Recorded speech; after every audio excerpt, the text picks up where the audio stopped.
Bond ಅಂದರೆ ಏನು? ಈ ಬಾಂಡಲ್ಲಿ ನೀವೇನಾದರೂ ಇನ್ವೆಸ್ಟ್ ಮಾಡಿದ್ದೀರಾ ಅಂದರೆ ಅಪ್ ಟು 12% ನಿಮ್ಗೆ ರಿಟರ್ನ್ ಸಿಗುತ್ತೆ. ಈ ಬಾಂಡಲ್ಲಿ ನೀವೇನಾದರೂ ಇನ್ವೆಸ್ಟ್ ಮಾಡಿದ್ದೀರಾ ಅಂದರೆ ತಿಂಗಳ ನಿಮ್ಮ ಬ್ಯಾಂಕ್ ಅಕೌಂಟಿಗೆ ದುಡ್ಡು ಬಂದು ಬೀಳ್ತಾನೆ ಇರುತ್ತೆ. ಹಾಗಾದರೆ ಈ ಬಾಂಡ್ ಅಂದರೆ ಏನು? ಈ ಬಾಂಡ್ನ ಯಾರು ಇಶ್ಯೂ ಮಾಡ್ತಾರೆ? ಈ ಬಾಂಡ್ನ ಯಾಕೆ ಇಶ್ಯೂ ಮಾಡ್ತಾರೆ? ಈ ಬಾಂಡ್ ಅನ್ನೋದು ಸೇಫಾ? ಈ ಬಾಂಡ್ ಮಾರ್ಕೆಟಲ್ಲಿ ಎಲ್ಲರೂ ಕೂಡ ಇನ್ವೆಸ್ಟ್ ಮಾಡ್ಬೋದಾ? ಬಾಂಡ್ ಬಗ್ಗೆ ನಿಮ್ಗೆ ಕಂಪ್ಲೀಟಾಗಿ ಗೊತ್ತಾಗಬೇಕು ಅಂದರೆ ಈ ವಿಡಿಯೋನ ಪೂರ್ತಿಯಾಗಿ ನೋಡಿ. ಈ ಬಾಂಡ್ ಅಂದರೆ ಏನು? ಈ ಬಾಂಡ್ನ ಯಾರು ಇಶ್ಯೂ ಮಾಡ್ತಾರೆ? ಬಾಂಡ್ನ ಯಾಕಾಗಿ ಇಶ್ಯೂ ಮಾಡ್ತಾರೆ?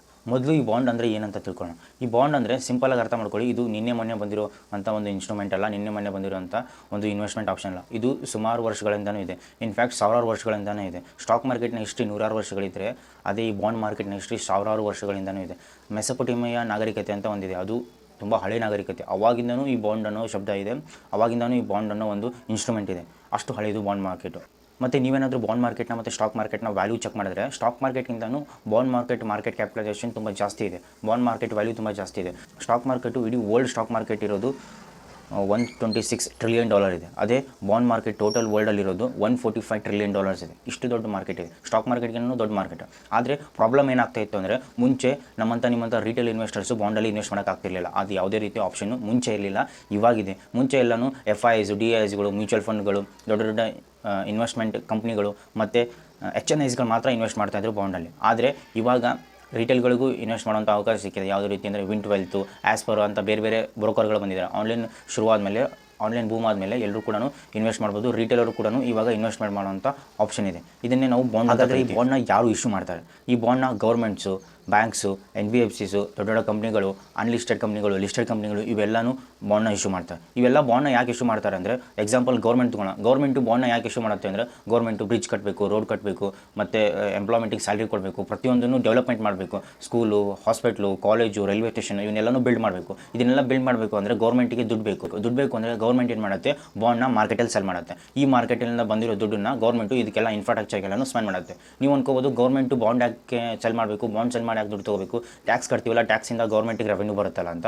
ನೀವು ಹೌದು, ಟ್ಯಾಕ್ಸಿಂದ ರೆವೆನ್ಯೂ ಬರುತ್ತೆ, ಆದರೆ ಅಷ್ಟೆಲ್ಲ ಟ್ಯಾಕ್ಸಿಂದ ಅಷ್ಟೊಂದು ರೆವೆನ್ಯೂ ಬರಲ್ಲ. ಇದನ್ನೆಲ್ಲನೂ ಇನ್ಫ್ರಾಸ್ಟ್ರಕ್ಚರ್ನ ಡೆವಲಪ್ ಮಾಡುವಷ್ಟು ದುಡ್ಡು ಟ್ಯಾಕ್ಸಿಂದ ಬರಲ್ಲ. ಹಾಗೆ ಟ್ಯಾಕ್ಸಿಂದ ಬರುವಾಗಿದ್ದರೆ ಗೌರ್ಮೆಂಟು ಪ್ರತಿ ವರ್ಷ ಬಜೆಟ್ ಹಾಕತ್ತಲ್ಲ, ಈ ಬಜೆಟ್ನ ಸಾಲದಿಂದ ಯಾಕಾಗುತ್ತೆ?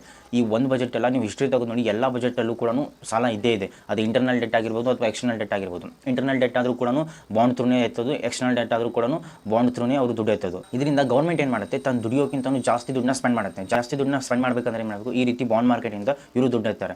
ಇದರಿಂದ ಇನ್ಫ್ರಾಸ್ಟ್ರಕ್ಚರಲ್ಲಿ ದುಡ್ಡು ಸ್ಪೆಂಡ್ ಮಾಡುತ್ತೆ ಗೌರ್ಮೆಂಟ್. ಅದೇ ರೀತಿ ಕಂಪ್ನಿಗಳು ಏನು ಮಾಡ್ತಾರೆ? ದೊಡ್ಡ ಫ್ಯಾಕ್ಟ್ರಿ ಹಾಕಬೇಕು, ಕಂಪ್ನಿನ ಎಕ್ಸ್ಪಾನ್ಷನ್ ಮಾಡಬೇಕು. ಅದೇ ರೀತಿ ಬ್ಯಾಂಕ್ಗಳು ಕೂಡ ಹೊಸ ಬ್ರಾಂಚ್ ಓಪನ್ ಮಾಡಬೇಕಂದ್ರೆ ಬ್ಯಾಂಕ್ಗಳಿಗೆ ದುಡ್ಡು ಬೇಕು. ಅದರಿಂದ ಬಾಂಡ್ ಮಾರ್ಕೆಟಿಂದ ಇದು ಕೂಡ ದುಡ್ಡು ಐತೈತೆ. ಈ ರೀತಿ ಬಾಂಡ್ನ ಇಶ್ಯೂ ಮಾಡ್ತಾರೆ. ಇವಾಗ ನಿಮ್ಗೆ ಅರ್ಥ ಆಯಿತು ಬಾಂಡ್ನ ಯಾಕೆ ಇಶ್ಯೂ ಮಾಡ್ತಾರೆ ಅಂತ. ಇವಾಗ ಫಾರ್ ಎಕ್ಸಾಂಪಲ್ ಯಾವುದೋ ಒಂದು ಕಂಪ್ನಿ ಇದೆ, ಅದಕ್ಕೆ 1 ಲಕ್ಷ ಬೇಕು ಹೊಸ ಫ್ಯಾಕ್ಟ್ರಿ ಹಾಕೋದಕ್ಕೆ. 1 ಲಕ್ಷದೆಲ್ಲ ಫ್ಯಾಕ್ಟ್ರಿ ಹಾಕೋಕ್ಕಾಗಲ್ಲ. ಸೊ ಎಕ್ಸಾಂಪಲ್ಗೆ ಅಂದ್ಕೊಳ್ಳಿ 1 ಲಕ್ಷ ಬೇಕು ಅಂತ.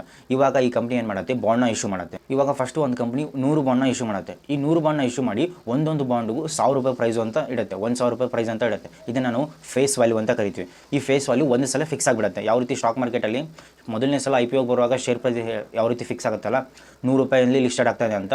ಒಂದು ಸಲ ಇದು ಫೇಸ್ ವ್ಯಾಲ್ಯೂ ₹100. ಒಂದು ಸಲ ₹100 ಅಂದರೆ ಆ ₹100 ಬೆಳ್ಕೊತಾ ಹೋಗುತ್ತೆ. ಅದೇ ರೀತಿಯೇ ಬಾಂಡಲ್ಲೂ ಕೂಡ ಫೇಸ್ ವ್ಯಾಲ್ಯೂ, ಒಂದು ಬಾಂಡ್ನ ನೀವು ₹1000 ಕೊಟ್ಟು ಖರೀದಿಸ್ತಿದ್ದೀರಾ ಅಂತ. ಮತ್ತು ಇದಕ್ಕೆ 12% ಕೂಪನ್ ಅಂತ ಹೇಳ್ತಾನೆ. ಕೂಪನ್ ಅಂದರೆ ಅರ್ಥ ಮಾಡ್ಕೊಳ್ಳಿ, ಇಂಟ್ರೆಸ್ಟ್ ರೇಟ್ ಅಂತ. ಬಾಂಡ್ ಮಾರ್ಕೆಟಲ್ಲಿ ನೀವೇನಾದರೂ ಕೂಪನ್ ಅಂತ ಕೇಳ್ತಿದ್ದೀರಾ ಅಂದರೆ ಅದು ಇಂಟ್ರೆಸ್ಟ್ ರೇಟೇ ಆಗಿರುತ್ತೆ. ಇವಾಗ ₹1000 ಬಾಂಡ್ನ ನೀವು ಬೈ ಮಾಡಿದ್ದೀರಾ ಅಂದರೆ, ಒಂದು ಬೈ ಮಾಡಿದ್ದೀರಾ ಅಂದರೆ ನಿಮಗೆ 12% ಕೂಪನ್ ಸಿಗುತ್ತೆ. ಅಂದರೆ 12% ಇಂಟ್ರೆಸ್ಟ್ ಸಿಗುತ್ತೆ ನಿಮಗೆ ಇಯರ್ಲಿ. ಇದು ಒಂದ್ಸಲಿ ನೀವು ಬೈ ಮಾಡಿಬಿಟ್ರೆ ನಿಮ್ಗೆ 12% ಫಿಕ್ಸ್ ಆಗಿಬಿಡುತ್ತೆ. ಸ್ಟಾಕ್ ಮಾರ್ಕೆಟ್ ಥರ ಇದು ರಿಟರ್ನು ಮೇಲೆ ಕೆಳಗೆ ಆಗಲ್ಲ. ನೀವು ಒಂದ್ಸಲಿ ಬೈ ಮಾಡಿಬಿಟ್ರೆ ಯಾವ ಇಂಟ್ರೆಸ್ಟ್ ರೇಟಿಗೆ ಬೈ ಮಾಡಿರ್ತೀರ, ಯಾವ ಕೂಪನ್ ರೇಟಿಗೆ ಬೈ ಮಾಡಿರ್ತೀರ ಅದು ಫಿಕ್ಸ್ ಆಗಿಬಿಟ್ರೆ 12% ಅಂದರೆ ನಿಮಗೆ 12% ಸಿಗುತ್ತೆ. 11% ಸಿಗಲ್ಲ, 13% ಸಿಗಲ್ಲ. 12% ಅಂದರೆ 12% ಸಿಗುತ್ತೆ. ಅರ್ಥ ಆಯಿತಾ? ಈ ರೀತಿ ₹1000ಗೆ ಒಂದು ಬಾಂಡು ಅಂದರೆ ಕಂಪನಿ 100 ಬಾಂಡ್ನ ಸೆಲ್ ಮಾಡಿದ್ರೆ ಅದಕ್ಕೆ ₹1 ಲಕ್ಷ ಸಿಕ್ತು. ಈ ರೀತಿ ಬಾಂಡ್ನ ಸೆಲ್ ಮಾಡುತ್ತೆ, ಮಾರ್ಕೆಟಲ್ಲಿ ಸೆಲ್ ಮಾಡುತ್ತೆ. ಇವಾಗ ನಿಮ್ಗೆ ಏನು ಕಂಪ್ನಿ ಹೇಳುತ್ತೆ? ನಾನು ತಿಂಗಳ ನಿಮಗೆ ರಿಟರ್ನ್ ಕೊಡ್ತೀನಿ, ಇಂಟ್ರೆಸ್ಟ್ ಕೊಡ್ತೀನಿ ಅಂತ ಹೇಳುತ್ತೆ. ಅದು ಕ್ವಾರ್ಟರ್ಲಿ ಕೊಡ್ಬೋದು, ತಿಂಗಳ ಕೊಡ್ಬೋದು, ಅಥವಾ ಇಯರ್ಲಿ ಒಂದು ಸಲನೂ ಕೊಡ್ಬೋದು. ಈ ರೀತಿ ಅದು ಯಾವ ರೀತಿ ಕೊಡ್ತೀನಿ ಅಂತ ಆ ಬಾಂಡಲ್ಲಿ ನಿಮಗೆ ಮೆನ್ಷನ್ ಮಾಡಿರ್ತಾರೆ. ಇವಾಗ ತಿಂಗಳ ನಿಮಗೆ ಅದೇನಾದರೂ ಇಂಟ್ರೆಸ್ಟ್ ಕೊಟ್ಟರೆ 100% ರಿಟರ್ನ್ ಕೊಡುತ್ತೆ. ನೀವು ಒಂದು ಬಾಂಡ್ನ ಬೈ ಮಾಡಿದ್ದೀರಾ ₹1000 ಕೊಟ್ಟು, ನಿಮಗೆ 12% ತಿಂಗಳಿಗೆ ಅಂದರೆ ನಿಮಗೆ ಪ್ರತಿ ತಿಂಗಳು ₹10 ಸಿಗುತ್ತೆ. ಅದೇನಾದರೂ ಕ್ವಾರ್ಟರ್ಲಿ ಕೊಡ್ತೀನಿ ಅಂದರೆ ವರ್ಷದಲ್ಲಿ ಕ್ವಾರ್ಟರ್ 4 ಕ್ವಾರ್ಟರ್ಗಳು ಬರುತ್ತೆ. ಕ್ವಾರ್ಟರ್ಲಿ ಕೊಡ್ತೀನಿ ಅಂದರೆ 3 ತಿಂಗಳಿಗೆ ಒಂದು ಸಲ ನಿಮಗೆ 30 ರೂಪಾಯಿ ಸಿಗ್ತಾ ಹೋಗುತ್ತೆ. ಅದೇ ಇಯರ್ಲಿ ಕೊಡ್ತೀನಿ ಅಂದರೆ 120 ರೂಪಾಯಿ ಸಿಗುತ್ತೆ ಒಂದು ವರ್ಷಕ್ಕೆ. ಈ ರೀತಿ ನಿಮಗೆ ಬಾಂಡಲ್ಲಿ ಇಂಟ್ರೆಸ್ಟ್ ರೇಟ್ ಸಿಗ್ತಾ ಹೋಗುತ್ತೆ. ಈ ರೀತಿ ರಿಟರ್ನ್ ಸಿಗುತ್ತೆ ನಿಮ್ಮ ಬಾಂಡಲ್ಲಿ. ಒಂದು ಸತಿ ನೀವೇನಾದರೂ ಬಾಂಡ್ನ ಬೈ ಮಾಡಿದ್ರೆ ಅಲ್ಲಿ ನಿಮಗೆ ರಿಟರ್ನು ಫಿಕ್ಸ್ ಆಗುತ್ತೆ. ಇನ್ನೊಂದು ಬರುತ್ತೆ ಈಲ್ಡ್ ಟು ಮೆಚುರಿಟಿ. ಆವಾಗಲೇ ನಿಮ್ಗೆ ಹೇಳಿದ್ನಲ್ಲ, ಈಗ 12% ಬಾಂಡ್ನ ಬೈ ಮಾಡಿದ್ರೆ ಅಂದರೆ 12%, 10% ಬಾಂಡ್ ಬೈ ಮಾಡಿದ್ದಾರೆ ಅಂದರೆ 10% ನಿಮ್ಗೆ ಸಿಗುತ್ತೆ ಮೆಚುರಿಟಿನಲ್ಲಿ. ಅಂದರೆ 1 ವರ್ಷದ ಬಾಂಡ್ ಇರುತ್ತೆ, 2 ಇಯರ್ಸ್ ಬಾಂಡ್ ಇರುತ್ತೆ, 3 ಇಯರ್ಸ್ ಬಾಂಡ್ ಇರುತ್ತೆ. ಆ ಬಾಂಡ್ ಮುಗಿಯೋವರೆಗೂ ನಿಮಗೆ 12% ರಿಟರ್ನ್ ಸಿಗ್ತಾ ಇರುತ್ತೆ ಅಂತ ಅದರ ಅರ್ಥ. ಇನ್ನೊಂದು ಬರುತ್ತೆ ಮೆಚುರಿಟಿ ಪೀರಿಯಡ್ ಅಂದರೆ ಬಾಂಡ್ಗಳಿರುತ್ತೆ 3 ತಿಂಗಳಿಗೆ ಒಂದು ಸಲ ಬಾಂಡ್ ಇರುತ್ತೆ, 11 ತಿಂಗಳು ಬಾಂಡ್ ಇರುತ್ತೆ, 1 ವರ್ಷದ ಬಾಂಡ್ ಇರುತ್ತೆ, 5 ವರ್ಷದ ಬಾಂಡ್ ಇರುತ್ತೆ. ಇದನ್ನೆಲ್ಲ ನಾವು ಲಾಂಗ್ ಟರ್ಮ್ ಬಾಂಡ್ ಅಂತ ಕರಿತೀವಿ. ಗೌರ್ಮೆಂಟ್ ಬಾಂಡ್ಗಳೆಲ್ಲ ಆಲ್ಮೋಸ್ಟ್ ಲಾಂಗ್ ಟರ್ಮ್ ಬಾಂಡ್ಗಳಿರುತ್ತೆ. ಈ ರೀತಿ ಮೆಚುರಿಟಿ ಪೀರಿಯಡ್ ಅಂದರೆ ಆ ಮೆಚುರಿಟಿಗೆ ಅಲ್ಲಿಗೆ ಆ ಬಾಂಡು ಕ್ಲೋಸ್ ಆಗುತ್ತೆ. ನೀವೇನಾದರೂ 1 ವರ್ಷದ ಬಾಂಡ್ ತೊಗೊಂಡಿದ್ದೀರಾ ಅಂದರೆ, ಬೈ ಮಾಡಿದ್ದೀರಾ ಅಂದರೆ 1 ವರ್ಷ ಆದಮೇಲೆ ನಿಮಗೆ ಇಂಟ್ರೆಸ್ಟ್ ಜೊತೆಗೆ ಪ್ರತಿ ತಿಂಗಳು ಇಂಟ್ರೆಸ್ಟ್ ಕೊಡ್ತಾ ಇರ್ತಾನೆ. ಅದ್ರ ಜೊತೆಗೆ ನೀವು ಫೇಸ್ ವ್ಯಾಲ್ಯೂ ಏನು 1000 ರೂಪಾಯಿ ಕೊಟ್ಟು ಬೈ ಮಾಡಿರ್ತೀರಲ್ಲ, ಅದು 1,000 ರೂಪಾಯಿನೇ ನಿಮ್ಗೆ ವಾಪಸ್ ಬರುತ್ತೆ. ಯಾವಾಗ ಮೆಚುರಿಟಿ ಪೀರಿಯಡ್ ಮುಗಿದಾಗ, 1 ವರ್ಷ 2 ವರ್ಷ ಅಂತ ಮೆಚುರಿಟಿ ಪೀರಿಯಡ್ ಇರುತ್ತೆ. ಆ ಮೆಚುರಿಟಿ ಪೀರಿಯಡ್ ಮುಗಿದಾಗ ನಿಮಗೆ ವಾಪಸ್ ದುಡ್ಡು ಕೊಡ್ತಾರೆ. ಅಂದರೆ ನಿಮ್ಗೆ ಅಸಲು ಬಡ್ಡಿ ಎರಡೂ ಕೂಡ ಸಿಗುತ್ತೆ. ಇನ್ನು ಈ ಕೂಪನ್ ರೇಟ್ನ ಯಾರು ಡಿಸೈಡ್ ಮಾಡ್ತಾರೆ ಅಂತ ನಾನು ನಿಮ್ಗೆ ಅವಾಗಲೇ ಹೇಳಿದೆ, ರೇಟಿಂಗ್ ಬಗ್ಗೆ ಹೇಳ್ತೀನಿ ಅಂತ. ಈ ರೇಟಿಂಗ್ನ ಬಾಂಡ್ಗೆ ರೇಟಿಂಗ್ ಇರುತ್ತೆ, AAA, BBB, AA, BB ಅಂತ ಈ ರೀತಿ ರೇಟಿಂಗ್ ಇರುತ್ತೆ. ಈ ರೇಟಿಂಗ್ನ ಯಾರು ಕೊಡ್ತಾರೆ ಅಂದರೆ ರೇಟಿಂಗ್ ಏಜೆನ್ಸಿಗಳು ಕೊಡ್ತಾರೆ. ರೇಟಿಂಗ್ ಏಜೆನ್ಸಿಗಳು ಯಾವ ರೀತಿ ಕೊಡ್ತಾರೆ ಅಂದರೆ, ಈ ಬಾಂಡಲ್ಲಿ ಎಷ್ಟು ರಿಸ್ಕ್ ಇದೆ, ಎಷ್ಟು ರಿವಾರ್ಡ್ ಇದೆ, ಈ ಕಂಪ್ನಿ ಬ್ಯಾಲೆನ್ಸ್ ಶೀಟ್ ಯಾವ ರೀತಿ ಇದೆ, ಈ ಕಂಪ್ನಿಯಲ್ಲಿ ಏನೇ ಅಸೆಟ್ ಇದೆ, ಈ ಕಂಪ್ನಿಯಲ್ಲಿ ಇನ್ವೆಸ್ಟರ್ಸು ಬಾಂಡಲ್ಲಿ ಇನ್ವೆಸ್ಟ್ ಮಾಡಿದ್ರೆ ಅವ್ರಿಗೆ ಏನೇನು ರಿಸ್ಕ್ ಇದೆ, ರಿಸ್ಕು ರಿವಾರ್ಡ್ನು ಅರ್ಥ ಮಾಡಿಕೊಂಡು ಆ ಕಂಪ್ನಿಗಳು ಇದಕ್ಕೆ AAA, BBB ಅಂತ ಈ ರೀತಿ ರೇಟಿಂಗ್ ಕೊಡ್ತಾರೆ. ಈ ರೇಟಿಂಗ್ ಮೂಲಕ ಏನು ಸಿಗುತ್ತೆ, ಇವರಿಗೆ ಇಂಟ್ರೆಸ್ಟ್ ರೇಟ್ ಅನ್ನೋದು ಫಿಕ್ಸ್ ಆಗುತ್ತೆ. ಇವಾಗ ಬಾಂಡ್ಗೆ ಏನಾದರೂ AAA ರೇಟಿಂಗ್ ಇದ್ದರೆ ಅಲ್ಲಿ ವೆರಿ ಲೋ ರಿಸ್ಕ್ ಇದೆ ಅಂತ, ಅಂದರೆ ರಿಸ್ಕು ತುಂಬ ಕಮ್ಮಿ ಇದೆ ಅಂತ. ಅದೇ AA ಇದ್ದರೆ ರಿಸ್ಕು ಸ್ವಲ್ಪ ಮೀಡಿಯೇಟರ್ ಆಗಿದೆ ಅಂತ. ಅದೇನಾದರೂ BBB ಇದ್ದರೆ ಇದು ವೆರಿ ಹೈ ರಿಸ್ಕು ಅಂತ. ಈ ರೀತಿ ರಿಸ್ಕು ವರ್ಸಸ್ ರಿವಾರ್ಡ್ನ ಇವರು ಸೆಗ್ರಿಗೇಟ್ ಮಾಡಿರ್ತಾರೆ. ಇದರಿಂದ ಇಂಟ್ರೆಸ್ಟ್ ರೇಟ್ ಜಾಸ್ತಿ ಕಮ್ಮಿ ಆಗುತ್ತೆ. ಈಗ AAA ಬಾಂಡ್ಗಳು ಏನಾದರೂ ಇದ್ದರೆ ಅಲ್ಲಿ 7ರಿಂದ 8% ನಿಮ್ಗೆ ರಿಟರ್ನ್ ಸಿಗುತ್ತೆ. ಅದೇ AA ಇದ್ದರೆ ಅಲ್ಲಿ 8ರಿಂದ 9% ರಿಟರ್ನ್ ಸಿಗುತ್ತೆ. ಅದೇ BBB ಇದ್ದರೆ 9ರಿಂದ 12% ನಿಮ್ಗೆ ರಿಟರ್ನ್ ಸಿಗುತ್ತೆ. ಇವಾಗ AA, AAA ಅಂದರೆ ಇದೆಲ್ಲ ಲಾರ್ಜ್ ಕ್ಯಾಪ್ ಕಂಪ್ನಿಗಳು.